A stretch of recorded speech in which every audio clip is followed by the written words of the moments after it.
ଆଜ୍ଞା ଥିଲ ଯେ କଲନି ହେ ଗଲ ଯେ ଦେଲନି ଥିଲ ଯେ କଲନି ଗଲ ଯେ ଦେଲନି ନିଗିଡି ବାସ ମୋ ତିନ୍ତି ଗଲାଣି କହିବ ସଭାରେ ଆଣି ମୋ ଗାୟକ ଆଜ କହିବ ସଭାରେ ଆଣି କଥାରେ ଟିକେ କହିଦିଅ। ମୁଁ ଇଂଲିଶ ରେ ମାଷ୍ଟର କହିନି ତ ଓଡିଆରେ କହିଛ ଯେ ହେତୁ ରହିଲେ ତ ହଉଛି। ଗୋଟେ ଗୋଟେ ପଦ କହୁଥିବ ଗୋଟେ ଗୋଟେ କଥା ମୁଁ କହୁଛି ଯଦି ମନ ପାଇଲା ତ ହଁ କହିଲ ନହେଲେ ହେଲାନି ବୋଲି କହିଲ। नो नो ହଁ ମାଷ୍ଟେ ବୋଲ କଥାରେ କହିବି ହଁ ଥିଲା ଯେ କଲନି ମୁଣି ଗଲ ଯେ ଦେଲନି ନିଗିଡି ପୁଣି ଆଜ୍ଞା ବାସ ତିନ୍ତି ଗଲାଣି ଆଜି ଠିଆରେ କାଢିଦେବି ତମର 4 ଢାଳ ପାଣି। ହଁ ଥିଲେ ଯେ କଲନି ଥିଲା ଯେ କଲ ହଁ ହେଉ ପଣ୍ଡିତ ମଣ୍ଡଳୀ ଶୁଣିବେ ଡେରି ଶ୍ରୁତି ଥିଲ ଯେ କଲନି ଏ ପ୍ରସନ୍ନ ହୋଇଛି ଚିରେ ଗରିବ ଘରରେ ସେ ହୋଇଛି ଜନମ ଚାଳ ଘରଟିଏ ସେ ପୁଣି କରିଥିଲେ ନିର୍ମାଣ ଗରିବ ଗୋଟେ ଗରିବ ପୁଅଟି କି ଗରିବ ଏ ଯୋଉ ଆମ ହେ ଦେଖୁନ ଏଇ କାଶୀନାଥ ଗୌଡ ବୋଲି ଆମ ଗାଁରେ ଜଣେ ଅଛି ସିଏ ଗରିବ ତାର ଦେଖୁନ ଚାଳ ଘର ହେଇଛି ତା ପାଖରେ ଘରଟା ହଉଛି ତାର ଗଳି ସବୁ ଘର ଦ୍ୱାର ସବୁ ଭାଙ୍ଗିଗଲାଣି ଏମିତିଆ ଲୋକଟା ହେଲେ ସେ ଯେତେବେଳେ ଥିଲେ ଘରଟାକୁ ଛେଇଁଲେନି ଓହୋ ଛପର କଲେନି ଆରେ ଛପର ନ କରିବି ଦେଶ ଗଲେ ପଳାଇ ସ୍ତ୍ରୀ ବସି ପୁଣି ତାର ଯେ ବିଚାର କରଇ କିରେ ବିଦେଶରୁ ଟଙ୍କା ମୋ ସ୍ୱାମୀ ଯେ ଦେବେ ଦେଲେ ଘର ଗୋଟିକ ଛପର କରିବି ଭାବିଲେ ତେଣୁ ଥିଲ ଯେ କଲନି ଗଲ ଯେ ଦେଲନି ବିଦେଶକୁ ଯେବେ ସେଠୁ ଚାଲିଗଲା କିରେ ଟଙ୍କା ପଇସା ପୁଣି କିଛି ସେ ନ ଦେଲା ରବାର ପୋଷ୍ଟରେ ପଇସା ଖାଲି ପଠେଇଲା ଥିଲ ଯେ କଲନି ଥିଲ ଯେ ଘରଟାକୁ ମୋର ଛପର କଲନି ଗଲ ଯେ କିଛି ଟଙ୍କା ପଇସା ଦେଲନି ନିଗିଡି ଏ ବର୍ଷା ଝଡିବ ନିଗିଡି ମୋର ଘର ଦ୍ୱାର ଭାଙ୍ଗିଗଲାଣି ଶ୍ରାବଣ ମାସ ବା ବର୍ଷା ଧାର ନାଇଁ ମାସେ ଗୋଟେ ଥରେ ଗଞ୍ଜା କୁଡା ଫୁଟେଇଲା ହାଳିଆଗା ଫୁଟେଇଲା ହେଇଗଲା ତ ଆହୁରି ଧନ୍ୟ ହେ ଗାୟକ ମୁଣ୍ଡନ ପ୍ରସନ୍ନ କୁତର ହୋଇଲା ସମାନ ମାତ୍ର ମାର୍କ ମିଳୁଅଛି 100ରୁ ଶୁନ ହରେ ହେଲାନି ନାଇଁ ହେଲା ବା ମୁଁ ନାହିଁ କରିଛି ମୋର ପାଉନି ଆଉ ଯୋଉ ପ୍ରଶ୍ନଟା ପଚାରିଥିଲୁ ତାର ହେଲା ତ ତମର ହଉଛି ମୋର ହଉନି ତୋର ହଉନି ହେଲେ ଆଉ ଗୋଟେ ବା ଏଇଟା ବ୍ରହ୍ମାଣ୍ଡ ଭିତରେ ମୁଁ ଖୋଜିକିରି କହିଦେଲି ତମ ଗାଁ ଗୌଡ ଘର କଥା କହିଲା ଆଉ ଏ ଗୌଡ ଘର କଥା ଶୁଣି ଦେଖିଲି ତ ଚାଳ ଘରଟା ହେଲେ ସେ ଗୌଡ ଘର କଥାରେ ମଧ୍ୟ ବଳିଛି ମନ ଆଉ କିଏ ଗୌଡ ପୁଣି ଦେବ କହିଣ ସମୟ ତ ଅତୀତ ପୁଣି ହେ ଯାଉଛି ହୋଇ ପଦେ ସଫା ମଧ୍ୟ ମତେ ଦେବ ବୁଝାଇ ହେଲେ ଯେତେବେଳେ ଜଗତର ନାଥ କୃଷ୍ଣଚନ୍ଦ୍ର ଗୋପ ମଥୁରା କଟକରେ ଜନ୍ମ ହେଲେ ଗୋପପୁରରେ ନେଇକି ତାକୁ ରଖାଯାଇଥିଲା ଗୋପପୁରରେ ଯଶୋମତୀ ନନ୍ଦ ଘରେ ଯେତେବେଳେ ଛାଡିଲେ 8 ବର୍ଷର ପୁଅ ହେଇଛି କଂସ ରାଜା ଗୋଟେ ଧେନୁ ଯାତ୍ରା କରିଥିଲେ କାହିଁକି ନା ଜୟ ଜୟ ଜଗନ୍ନାଥ ଜଗତ ଈଶ୍ୱର ଦୁଃଖୀ ଦୁଃଖ ନିବାରଣ ଭକତ ସୋଦର ଭକତ କହିତେ ମଞ୍ଚେ ଜନ୍ମ ହୋଇଲ କଂସ କେଶୀ ଜାମଳା ଦିଅସୁର ନାସିଲ ଗୋପପୁର ରକ୍ଷା କଲ ଗୋବର୍ଦ୍ଧନ ଧରି ଅନ୍ଧକୁ ଯେ ଚକ୍ଷୁ ଦାନ ଦେଲ ନର ହରି ବଛା ବାଳକଙ୍କୁ ହରି ନେଲେ ବେଦପତି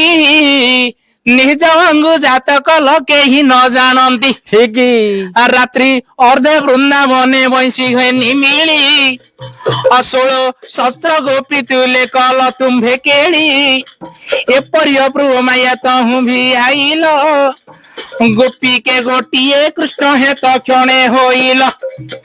ଭୂତ କେଳି କଲ ଆଦି ନାନା କୌତିକ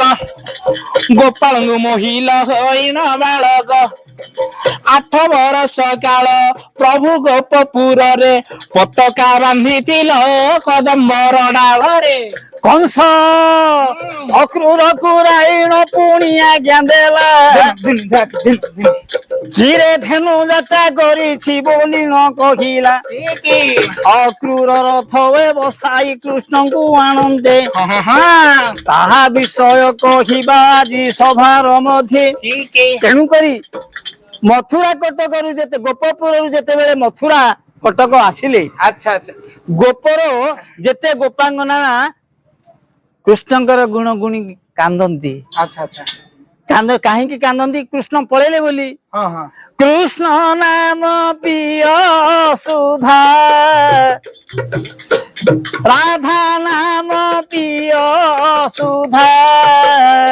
सदा सर्वदा राधा न भजिले लागे संसार बाधा राधा न भजिले लागे संसार बाधा राति जीवर धर्म घाटी अटे परम राति जीवर धर्म घाटी अटे परम 21,600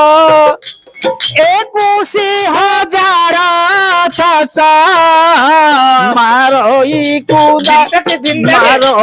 कुदा राधा न भजिले लागे संसार बाधा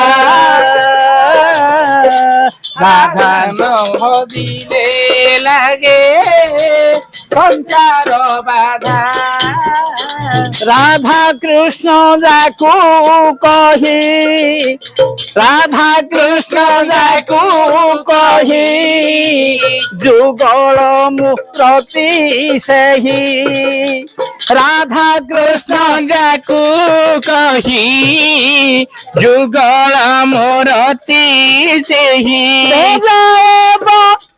श्री कृष्ण बजाए श्री कृष्ण डाकोई राधा राधा न भजिले लागे संसार बाधा राधा न भजिले लागे संसार बाधा आउ गोप पुए बइसी पुणी न बाजिला गोपांगना माने मने किए विचार होला कृष्ण थिले पुणी सबुबेले बइसी बाजुथिला कृष्ण जीवारु आउ पुणी बइसी न बाजिला अच्छा अच्छा आउ गोप कटकरे बइसी बाजिलानी हाँ हाँ समस्तଙ୍କ आखिरु खाली लुह झरुछि हाँ हाँ तेणु करी जगतर नाथ जगन्नाथ कृष्ण जेते बेले मथुरा कटक को गले गोटे यज्ञ करथिले कोठे यज्ञ ना करले जो यज्ञ करथिले तार ना हेउछि प्रभास यज्ञ से प्रभास तीर्थ रे गोटे जेते बेले यज्ञ कले हाँ हाँ वसुदेव आउ कहारी की मध्य लोड़ी निमंत्रण देई नथिले कि गोपपुर रे मध्य निमंत्रण देई नथिले तेणु करी गोपांगना माने जाइथिले यज्ञ देखिबाकू तेणु करी थिला जे गोपपुर रे थिला जे एमिति कार गोटे यज्ञ करि नथिलो हेला गया ए नारदंगर परामर्श ठीक ठीक देवकी यशोदांगर कली ये प्रवास यज्ञ हरिवंश भागवत कथा आपण कहउछन ठीक ठीक मु पचारिया कथाटा हितिला थिलो जे कलनी गल्लो जे देलनी गल जे निमंत्रण देलनी निगिड़ी निगिड़ी भाषा हमर तिंती माने आमे झुरी झुरी हमर आखिरु लोतक बही पड़िछि मन कारण डेरी सुन हे मोर पंडित जन हेतु अंते जाहा होइबा कृष्णंकर कारण धीर धीर करी कहिबा सुनिबे मन देई ବିଷୟ ହେଲା କି ନ ହେଲା ମୋର ସାଙ୍ଗର ଭାଇ। ହେଲା କି ହେ ସେ ବିଶ୍ଵ ଗର୍ଭ ମଧ୍ୟ ଅଛି ମହାମହି 14 ବ୍ରହ୍ମାଣ୍ଡ ଯାକ ପୁରୀ ଅଛି ରହି ନବଖଣ୍ଡ ମେଦିନୀ ହେ ସପତ ସାଗର ମେରୁ ସହିତରେ ଥିଲା ଅଷ୍ଟଗିରି ବର ଅଚନ୍ଦ ନିର୍ମଳ ପୁଣି ଅଟଇ ଯାର ଦେହି ଅଛିଦ୍ର ପୁରୀ ରହିଛି ସର୍ବଘଟ ସେଇ ସ୍ୱର୍ଗ ମର୍ତ୍ୟ ପାତାଳ ଅତଳ ବିତଳ ସୁତଳ ଭୂତଳ ତଳାତଳ ରସାତଳ ତହିଁର ତଳରେ ଯାଇ ବୈକୁଣ୍ଠଟି ଜାଣ ତହିଁରେ ଅନନ୍ତ ଶଯ୍ୟା କରିଥିଲେ ନାରାୟଣ ତହିଁ ତଳେ କିସ ଅଛି ଜାଣିବା କେମିତି ତହିଁ ତଳେ କୁରୁମ ତଳରେ ମଣ୍ଡୁକି ତଳେ ଓ ନୀଳ ତାର ତଳେ ଧୂମର ତଳେ ନିର୍ଧୂମ ତାର ତଳେ ଶୂନ୍ୟର ତଳେ ଶବ୍ଦ ତଳେ ଧ୍ୱନି ସେ ଧ୍ୱନି ତଳେ ଜ୍ୟୋତିରେ ଜ୍ୟୋତି ତଳେ ଅଗ୍ନିର ତଳେ ଅଗମ୍ୟ ସେହି ନିରାକାର ଏ ମନ୍ତ୍ର ରୂପେ କରେ ସେ ପୁରୁଷ ବିହାର। ହେଲେ ପଚାରିବା କଥା ଗୋଟି ସୁନ୍ଦର କାରଣ ଯୋଦିନ ପ୍ରବାସରେ ଯଜ୍ଞ କରିବେ ଦେବତା ନାରାୟଣ 3 ପୁର ଜନତାକୁ ଥିବ ନିମନ୍ତ୍ରଣ ବୁଲି ବୁଲି ଦେବେ ସେ ନାରଦ ବ୍ରାହ୍ମଣ ଠିକ ମାତ୍ର ମହାଦେବ କ୍ଷଙ୍କର ଥିବ ଆଦେଶ ଗୋପପୁରେ ନିମନ୍ତ୍ରଣ ନ ଦେବ ମାତ୍ର ଏ କଥା ନାରଦ କହିବେ ଯଶୋଦାଙ୍କୁ ଶୁଣି ଯଶୋଦା କହିବେ ଗୋପ୍ୟବାସୀଙ୍କୁ ଗୋପୀଙ୍କ ନୟନରୁ ବହିଯିବ ନୀର କେଡେ କର୍ମ କଲ ହେ କାଳିଆ ଠାକୁର ଇଏ ତ ମାଇ ଯାହାଙ୍କର ପୁଣି ଯେ ରାଧିକା ମାଇ ଭଣଜାଙ୍କର ପ୍ରେମ ଚାଲିଥିବ ଏକା ଏଣେ କାନ୍ଦିବେ ରାଧିକା ହୋଇ କଇଁ କେତେ ନାଟନ ଗାଇଲ ହେ କାଳିଆ କହ୍ନାଇ ଘାଟ ଜଗି କିଏ ପୁଣି ଯେ କଉଡ଼ି ମାଗିବ ସେ କଥା କି ପ୍ରଭୁ ହେ ମନୁ ପାସରିଲ ନଟୁ ଖେଳ ଖେଳୁଥିଲ ବାଟରେ ଜଗି ସେ କଥା କାହିଁକି ପାସରି ଅଛ ଆଜି ଆହୁରି କା ଘରେ ପଶି ପୁଣି ଖାଇ ରହିଲ ବଣି କାହାଣ୍ଡି ଭାଙ୍ଗୁଥିଲ ହେ ପ୍ରଭୁ ବେଣୁ ପାଣି। ଏଇଟା ଗୋଟେ ଗୋପୀ ଭାଷାରେ ଗୋଟେ ପଦ ଅଛି କାହିଁକି ପିଢା ଉପରେ ପିଢା ମାନ ଥୋଇ ପଥି ଉପରେ ଉଠିଲେ ମାଧୋଇ ଯଷ୍ଟି ଘାନିଳ ଫୋଡେ ଦଧି ଭାନ ଜଳାଶଳ ପାତିଛନ୍ତି ତୁଣ୍ଡ। କଣ ହେଇଛି ବୋଲେ ଏ କୃଷ୍ଣ କଣ କରିଛନ୍ତି ଗୋପାଳ ପିଲାମାନଙ୍କୁ ସବୁ ପିଢା ଉପରେ ପିଢା କଣ ଥିଲା କି ଆମେ ଜଣ ଜଣଙ୍କୁ ହାମ୍ବୁଡେଇ ଦେଲେ ବସ ଥିଲା ଗୋଟେ ପିଢା ତା ଉପରେ ଗୋପିକା ମାନେ ସମସ୍ତେ ରହିଲେ ପିଢା ଉପରେ ପିଢା ମାନ ଥୋଇ ପଥି ଉପରେ ଉଠିଲେ ମାଧୋଇ ଯେ ଜଗତର ନାଥ କୃଷ୍ଣଚନ୍ଦ୍ର ତାଙ୍କ ଉପରେ ଉଠିଲେ ଯୋଉ ଶିକା ଉପରେ ହାଣ୍ଡିଟା ଦହି ହାଣ୍ଡିଟା ଥିଲା ମାରିକିରି ଉପରକୁ ଆଁ କରିକିରି ବସିଥିଲେ ତେଣୁକରି ଘରେ ଘରେ ଯୋଉ ଲୀଳା କରୁଥିଲେ ତେଣୁକରି ସେମାନେ କାନ୍ଦୁଥିଲେ। ଗୋପୀ ମାନେ ସେଦିନ କହିଲେ ହେ ପ୍ରଭୁ ସତେ କି ଆମକୁ ଭୁଲିଗଲା ଭଲେ କେତେ ଲୀଳା କରୁଥିଲ ପୁଣି ରହି ଗୋପପୁର ଥିଲ ଯେ ଯଜ୍ଞ ଏମିତି ନ କରିଲେ ଯେ ତୁମର ଥିଲ ଗୋପପୁରୀ ଯେତେ ଦିନ କରିଲ ନାହିଁ